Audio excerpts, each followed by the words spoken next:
Welcome to Golf Smarter Mulligans, your second chance to gain insight and advice from the best instructors featured on the Golf Smarter podcast. Great golf instruction never gets old. Our interview library features hundreds of hours of game improvement conversations like this that are no longer available in any podcast app. You're either learning or you're performing. At least you should be. So, for example, when you're on the range, you need to take off your performance cap. You need to get entirely into learning mode, which means trying to change the way that you move in an environment that is void of worrying about what the outcome's going to be. When you go to the golf course, you may have made those changes on the range, but you're so eager to shift back into performance mode that all that stuff sometimes just falls right apart. Getting from the range to the course is a big mental hurdle for some people. And a lot of times you have to really change in your mind what it means for you to have fun. With another interview from the archives of Golf Smarter, here's your host, Fred Green. Welcome back to the Golf Smarter podcast, Jeff. Hey, Fred, thanks so much for having me back on the show. This is great. Yes, it is. You're one of my favorites. I love having you on the show because you have more than any instructor that I ever speak with. You have so many things going on. It's so entertaining to find out what's going on in your life.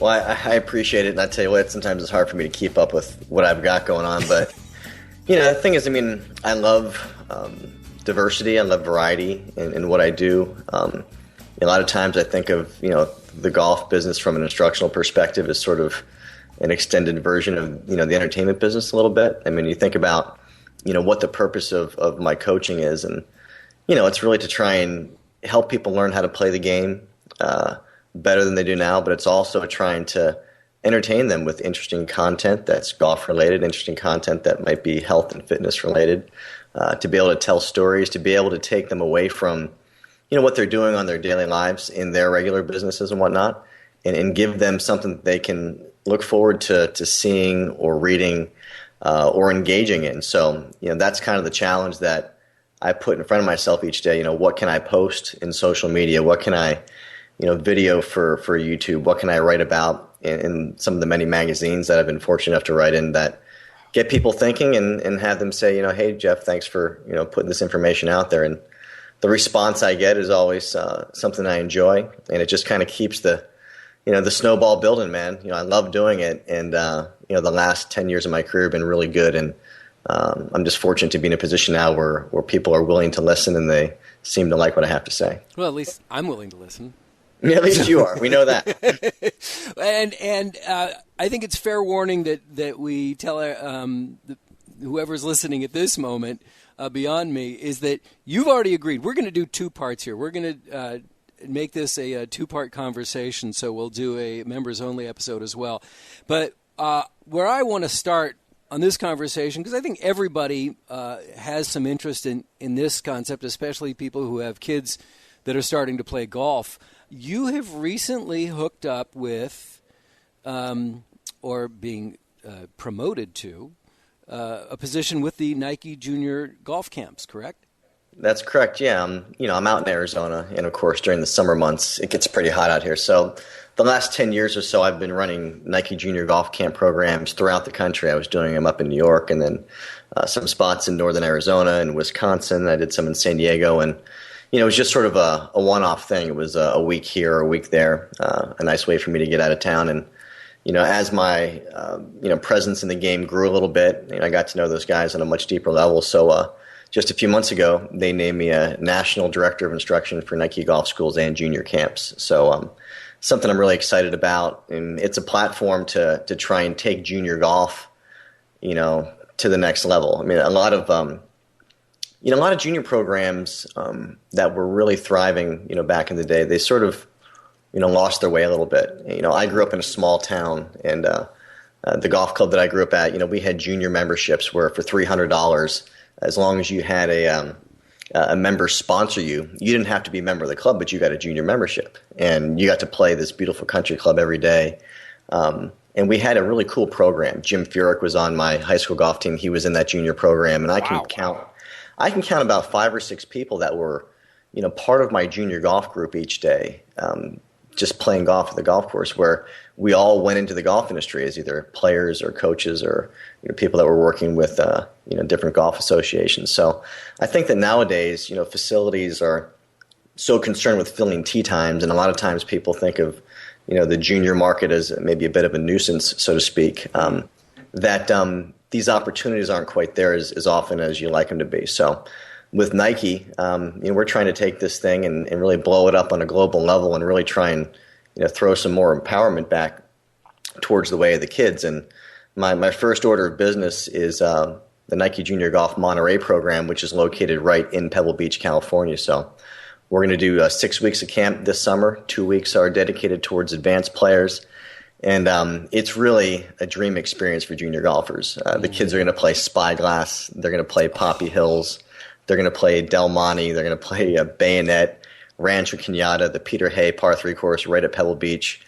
We do campfires in the evening, one night per week on Pebble Beach, where we have a little cookout with the kids. And, on top of that, just amazing experience and atmosphere to be there. I put together a stable of coaches, which are, in my opinion, some of the best coaches from all over the world. I kind of got lucky here because it's such a great destination that I was able to get a lot of my peers that are really top pros to be there for the kids. And, a lot of times when you're looking at a camp, you're not quite sure what the level of coaching is going to be across the board. But what we put together with this Nike Junior Golf Monterey program, we've got Kate Monroe there preaching golf nutrition. Kate's now the energy content provider for the First Tee program, so she's getting much more involved with golf in general. We've got Mike Beery with Golf Infusion magazine. He has amazing junior golf programs down in Dallas. He's actually going to be there during our advanced weeks. We've got people in the health and fitness industry coming in as well, sports psychology. So I kind of wish I was 12 years old again. Because, that was my question. Is it a kid at heart, or do you have specific ages? Because I want to sign up. Yeah. Well, the thing is, it's a sleepover camp, so I think the best age would be somewhere in that 12 to 17 or 18-year-old range. Mm-hmm. But how long is the session? It's going to run 5 days. It runs Sunday through Friday. Okay. We have a lot of kids that come multiple weeks. We have a lot of international kids that come out, because they want that Pebble Beach experience. But we're really trying to make this an integrated coaching effort where, they learn how to play and improve their games from some top coaches. We give them clinics on trying to prepare for college golf. We use the game from a life coaching standpoint to really help them institute powerful life lessons that can help them not only play better but live better. We're showing them how what they eat and what they consume affects their energy level, how they feel, how they perform, how well they sleep. And, you're never too young to get into those types of things. And I think a lot of times with kids in particular, parents feel like, oh, you know what, Johnny's not too heavy. He can eat whatever he wants. He's just a kid. He doesn't have to worry about, how he thinks as it relates to peak performance and how it relates to how he might be able to do better on his SATs or, and get his preferred job in life. And, I think that a lot of times, I'm as a parent, if I know someone who's going to be going to a camp like that, I mean, this is not beginner's golf, right? These are kids who are already playing competitive golf, mostly? Well, in the advanced camps, I'd say they are. But actually, for the other weeks... So those parents, they're not the ones that are going, you can eat whatever you want. You would be... Fred, I'll tell you what. In the 10 years that I've been going to these camps and running them, these kids show up with truckloads of garbage food. It is unbelievable. Well, they consume truckloads of food. They do. They do. So basically, a lot of times, from a coaching perspective, I try and get these kids to learn about, the lessons of accountability, to understand how everything they do in life is a choice, mm-hmm. and their choices lead to outcomes or results. And if they want to live powerfully for a lifetime, either on or off the course, there's some things that you can do now at a very young age to start instilling those positive habits, and it's never too young. So we're excited to, maybe provide parents with, the excitement and also peace of mind that when they drop their kids off, it's not just about, beating golf balls for a week. It's about all these little things that can really help them in everything that they do.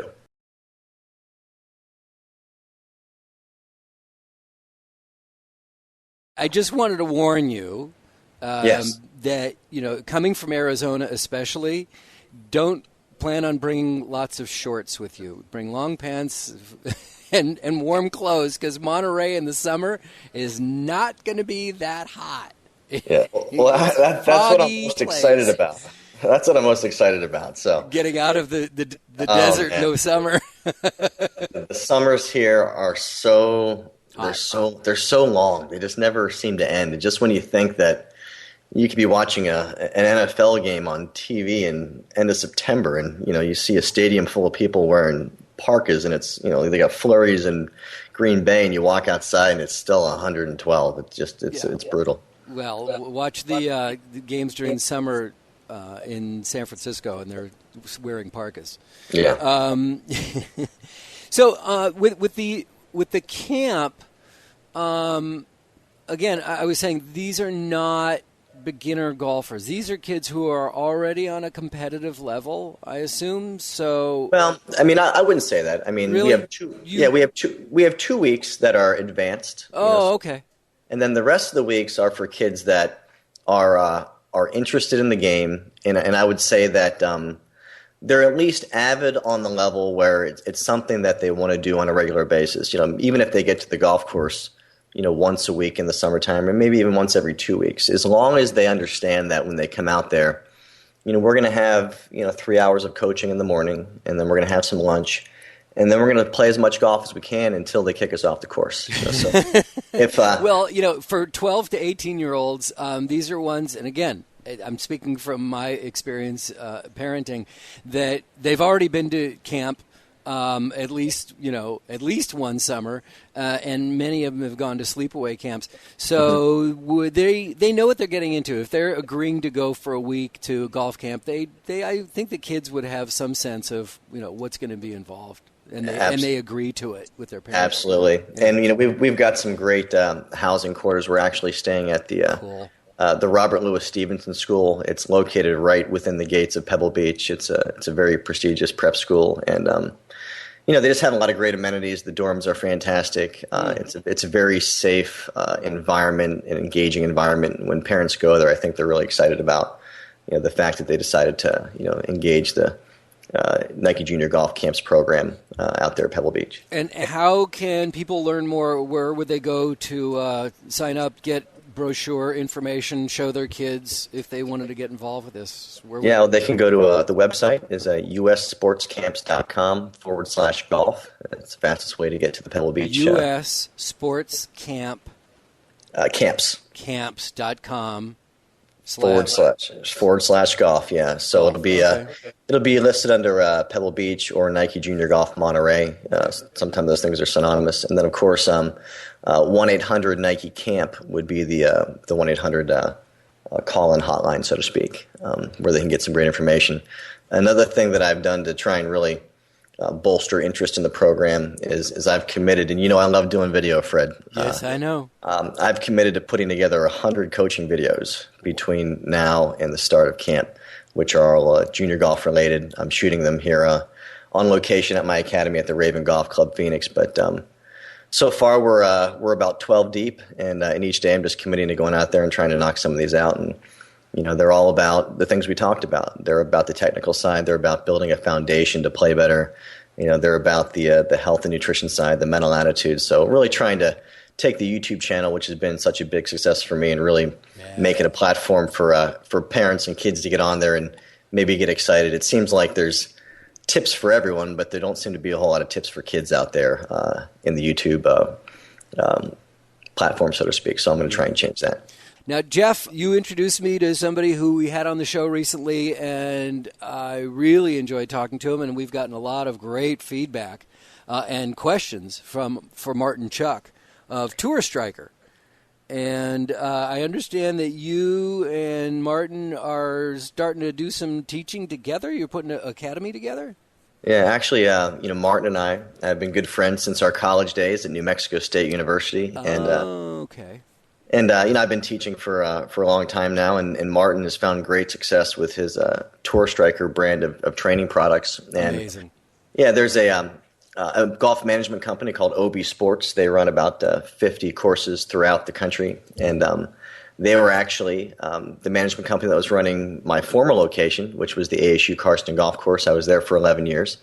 And they were also managing the place that Martin was, which was Tethero up in Bend, Oregon. And, I was looking to move into maybe a slightly bigger facility. The Raven's a little bit different from ASU Karsten. ASU Karsten's a phenomenal facility, but the Raven gave me some things that Karsten, didn't have from a facility size perspective, a resource perspective. And I was just kind of ready for a little bit of a change. And Martin was also looking for a place to teach in the desert to get out of Bend, of course, during the winters. And the OB Sports was actually talking to both of us about the same position, which was kind of funny. And they didn't know that he and I were good buddies from back in the day. So we kind of got wind of it, and we said, hey, we like each other. We've worked well together in the past, and we think that together we could create a program that's even bigger and more special than we possibly could working individually. So we opened up about 2 months ago down at the Raven Golf Club Phoenix. We hired a great staff of coaches to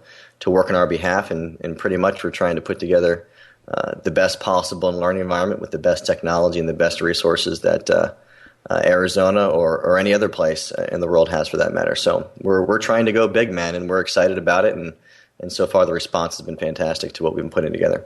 Off the top of my head, and this is probably a bad thing to be saying because I may be making a commitment, but I would love. Let's ask this: how many people in a class? How many in your groups? Well, it all depends. I mean, we have programs that are ongoing. We have a Junior All-American program, which is a program that runs 5 days a week, every day after school. So those classes can be as high as 10 to 15 kids, depending on how many coaches we have running them. Oh, this is a kids camp, or is this? Well, this is just one particular program. This is one class. What about for me? For you, for us hackers out there, for those guys who need more lessons. Well, hang on, Fred. You didn't let me get to all the other programs. Oh, I'm sorry. I didn't mean to interrupt. Martin and I, we also do run some co-branded golf schools together, which operate on about a 4-to-1 ratio. So it really all just depends on how much interest we have for a particular program, and then how many coaches we're going to allocate to that. But we really try and do a very small student-teacher ratio for a school perspective because it's all about that connection point. It's one thing to get the information, but to be able to enact positive change in your game, throughout the game, so to speak, you want to feel like your coach is there and communicating, and it's not just a clinic talk and then you're off hitting balls on your own. So we like to be hands-on, and that's how we do it. So it is both Martin and you doing the instruction. You're not farming this out to other instructors. No, and we have 2 other coaches that assist us in these programs. But if we schedule something as Martin and Jeff, then Martin and Jeff are going to be there. So if like 4 or 5 students is what you look for, or? Per coach. I mean, for example, if it's Martin and I, then we can take as many as 8 students with that 4-to-1 ratio. We can go up to 12. We can go up to 16. And what the thing is that with our other coaches, we can make the group a lot bigger, but you're still getting coaching directly from Martin and myself, throughout each rotation and throughout the program. And a minimum amount of time, was it a weekend or?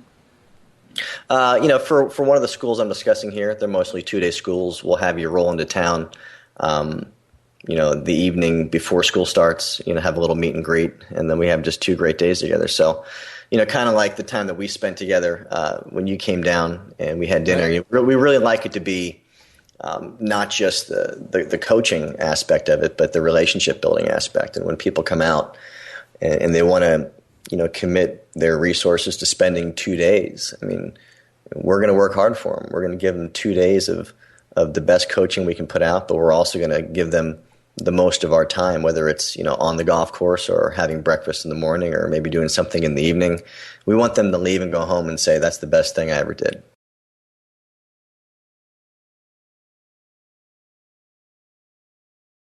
I think you see where I'm going with this. Do you? You get the sense where I'm headed with this, the idea? I mean, if I'm just going to throw this out there, it's nothing organized, it's nothing planned, but maybe if we get enough traction on this, if I can say, hey, listen, if you're listening and this sounds at all intriguing to you as it does to me, I would love to. I mean, we had dinner with Jeff, but I want to work with Jeff and have him work with me. And the thought of having Jeff and Martin together working with me sounds even more compelling. So maybe if you're a Golf Smarter listener and you would like to do a couple days of instructions with these guys, why don't you click on the Hey Fred button and send me an email and say, yeah, I'd be interested in doing that for a couple days. And maybe we can get a small group together to come down and do this. Is that an idea? Absolutely. I mean, we're all about, better golf. We're all about entertainment. We're all about, keeping our minds open to the things that the consumer is looking for. So part of the fun about teaching is finding new and creative ways to connect with people. And one thing that we're doing, which is, in my opinion, quite a bit different from maybe what some other facilities do or are doing, is that we actually open up our lesson tee to other top coaches who want to come down and utilize our facility along with Martin and myself to try and give our students more of an opportunity to experience other perspectives in the game. A lot of times in coaching, for years and years, there's been this fear-based perspective around the whole learning thing. You have a lot of other coaches on your show, and people get into their own methodologies, whether it be a one-plane method or a stack and tilt or, a golfing machine. I mean, every coach has, sort of the information base that he or she hangs their hat on. But what we've decided to do is look at learning from a broad perspective. And we've been reaching out to all these coaches, which maybe even have differing points of view from what we necessarily teach on a daily basis. And we're really trying to spread this idea of community amongst coaches and community amongst the teaching business, and say, hey, if you want to come down here, if you want to set up a school, if you want to bring a group, then we're going to sit there and we're going to learn, and we're going to try and understand why your perspective works for the people that you work with, and how your experience has led to helping people in the game. So it's kind of a cool thing. We're excited about it, and the response has been really good. And I think that the more we work together as coaches, the better the industry is as a whole. And the better the industry is, the better it is for the golfer out there who's trying to engage our services. So as a golfer, so you have time, one-on-one time, conversation, meals, things like that. How much time is on the range versus on the course? It's definitely a little bit more range intensive. I mean, just because when you're trying to make a change, I mean, you got to be able to line a few balls up and go through that process of repetition to be able to do what you're looking for. But we also understand that people are coming out to Arizona for a vacation, and part of it's learning, and part of it's that entertainment aspect of it, and certainly they want to play the golf course. So we'll definitely play the course each day. Some days we might play first, some days we might play last, but it's pretty evenly balanced between range time and course time. And Great. The whole playing lesson thing is something that, again, a lot of facilities don't have the ability to do because it gets so busy. And right. Well, they wish. Well, it's exactly in this market, but sometimes it's difficult to get a student out on the course, especially if tee times are stacked up one after another. Because if you really want to make it a positive learning environment, while you're playing, I mean, you got to be able to stop right. for 5 minutes and 10 minutes and talk through situations. And I think the ideal learning environment would be to have a golf academy that has its own 3 or 4 holes, just dedicated to the academy. And of course, that's a difficult thing to do as well. But yeah. I was wondering, and do you see a huge difference of golfers going from the range to the course, and what kind of things that you can see about their game and how to enhance it when you're out on the course? Well, I mean, it's a huge difference from the range to the course. Yeah, I would think so. Well, here's the big thing. I mean, you're either learning or you're performing. At least you should be. So, for example, when you're on the range, you need to take off your performance cap. You need to get entirely into learning mode, which means trying to change the way that you move, so to speak, in an environment that initially is void of worrying about what the outcome is going to be, so to speak. So for example, as you're going through a technical lesson, there's a process. I mean, if you're slicing the ball, if you're taking deep divots, as I'm starting to work you through changing your ball flight to a draw that takes less divot, we might top a few shots. We might shank a few shots. We might hit a few balls that go twice as far left as they used to go to the right. And that's all part of the process that any coach will take you through until you find that neutral impact and you get the flight you're looking for. And of course, that's not happening in just one swing. And the reason is that when someone's able to hit golf shots that land on target, and I think we talked about this before in the show, they have an even number or a balancing of mistakes, so to speak. So you can hit your target with 0, 4, 6, 8, 10, 12, 2 mistakes, but you can't with 1, 3, 5, 7, 9. So my point is that learning is a process, and very likely an instructor is going to fix your ball flight not by changing one thing, but by changing 2 things or multiple things so that you eventually get back into balance so that you can hit the shots that you want with a swing that's more simple and more repeatable. So when you go to the golf course, you may have made those changes on the range, but you're so eager to shift back into performance mode that all that stuff sometimes just falls right apart, right? Because you don't have the repetitions in to where you develop ownership of the skill. So that's the first thing. Getting from the range to the course, is a big mental hurdle for some people. And a lot of times you have to really change in your mind what it means for you to have fun out there that particular day. So, for example, if I was taking a lesson on my own golf swing and I was changing my backswing or my downswing or whatever, I would be on the range. I would be swinging at a percentage of my actual full speed, so to speak. I would be looking for a change in the divot, a change in the contact, a change in the flight, and then I would build up gradually to swings that were full size and full speed. Understanding that the faster I went, the more difficult it might be for you to make those changes. Sure. Well, so let's say now, it's the afternoon, it's 4 o'clock, I want to go play 9 holes. I've got a decision to make.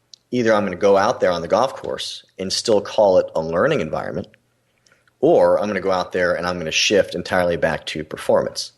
And if I'm at the inception, so to speak, of my learning curve, if I shift into performance, then chances are I'm going to revert back to my old swing, or I'm just going to get a small percentage of the changes that I put in that particular day. Now, if I decide that this 9 holes is just a continued learning experience, then I can take more club. I cannot worry so much about where the ball is relative to the target. I can stay in that same learning progression and just enjoy the grass and the birds and the trees and nature. You know what I mean? And just have a go of it because it's still learning mode. But the thing is that if you try and learn and perform at the same time, you're going to do a lousy job of both. Okay. That right? makes sense. Sure. And when you go to the golf course, as a golfer, you're, of course, eager to put your new swing into play, But it takes patience, it takes will, it takes discipline. When someone comes to me for a golf lesson, they say, how long is it going to take for me to stop slicing the ball? And I'll say, hey, we can get you to stop slicing in just a few minutes. We can change your impact and change your flight immediately. That's not an issue.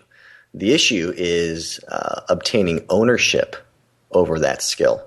Right. That's what with the same level of ownership you have in tying your shoes. I mean, you own that skill, Fred, right? No one's going to take it away from you. And it doesn't matter if you've had too many drinks. It doesn't matter if you're tired. You're going to bend over and you're going to tie your shoes lickety-split.